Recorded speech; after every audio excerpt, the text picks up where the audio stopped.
રીતે જીવે તે ચર્ચા કરતા જાય મેન અમે ખાતરી આપીએ ન્યાય મળશે, 100% જ મળશે ને એમ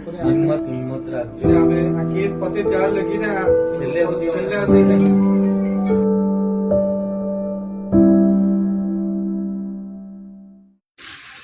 જે દુઃખદ ઘટના નરોલીમાં બની હતી, જેમાં અમારો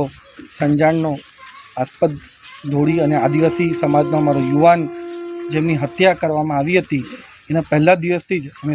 અમારા દાદરાનગર હવેલીના એસપી જોડે સતત સંપર્કમાં હતા અને ત્યાંના સરકારી તંત્ર સાથે પણ સતત સંપર્કમાં હતા. અને અમારો મુખ્ય હેતુ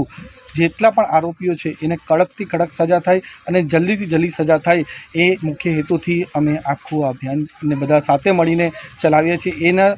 બીજા જ દિવસે જે આપણા મૃતકના પિતાજી છે એમની સાથે પણ મેં વિડીયો કોલ મારફતે વાતચીત કરી હતી અને ત્યારે પણ એમને ખાતરી આપી હતી કે અમે કડકથી કડક સજા અપાવીશું અને એમના સિવાય પણ એમને જે પણ રજૂઆત હોય ને જે પણ જરૂરિયાત હોય એ બધી અમે સાથે મળીને અમે પૂરી કરવાના છે. અને એમને મેં વચન આપ્યું હતું કે હું એમને મળવા અહીંયા સાથે આવીશ અને અમારી પૂરી ટીમ સાથે આવીશ. એના થકી આજે અમે જ્યારે બેસણુંનો કાર્યક્રમ હતો ત્યારે અમે ટીમ સાથે એમને મળવા આવ્યા છીએ, એમને સાંત્વના આપી છે અને ખાતરી આપી છે કે આવનારા દિવસોમાં આરોપીઓને એકદમ કડકથી કડક સજા થાય એવું કામ અમે કરવાના છે.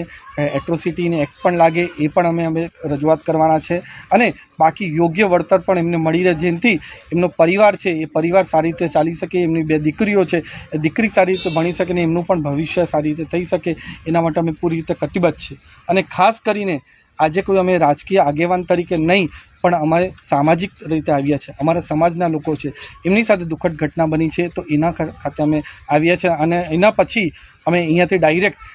દાદરાનગર હવેલીમાં સેલવાસ ખાતે એસપી સાથે મુલાકાત કરવાના છે અને એસપી સાથે અમે મુલાકાત કરીને ચર્ચા કરવાના છે કે આ કેસમાં શું અપડેટ છે અને આગળની શું કાર્યવાહી છે. અમે એમને રજૂઆત કરવાની છે કે જલ્દીથી જલ્દી ચાર્જશીટ બની જાય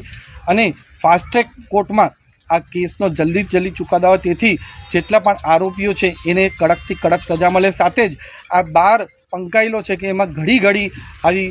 ઘટનાઓ બને છે, મારામારીની ઘટના બને છે, તો આ 12ને હંમેશા માટે સસ્પેન્ડ થઈ જાય, એમનું લાઇસન્સ હંમેશા માટે રદ થઈ જાય એ પણ રજૂઆત અમે ત્યાંની સરકારી તંત્ર સાથે કરવાના છે. અને આવનારા દિવસોમાં આ પરિવાર સાથે અમે સંકળાયેલા રહેવાના છે અને જે પણ એમની જરૂરિયાત હોય કે ચાહે એમની ભણતરની વાત હોય એ દરેક વસ્તુ અમે સાથે પણ એને પૂર્ણ કરવાના છે. પણ અમારી પૂર્ણ ખાતરી છે કે આ પરિવારને 100% ન્યાય મળશે અને ઝડપથી ન્યાય મળશે.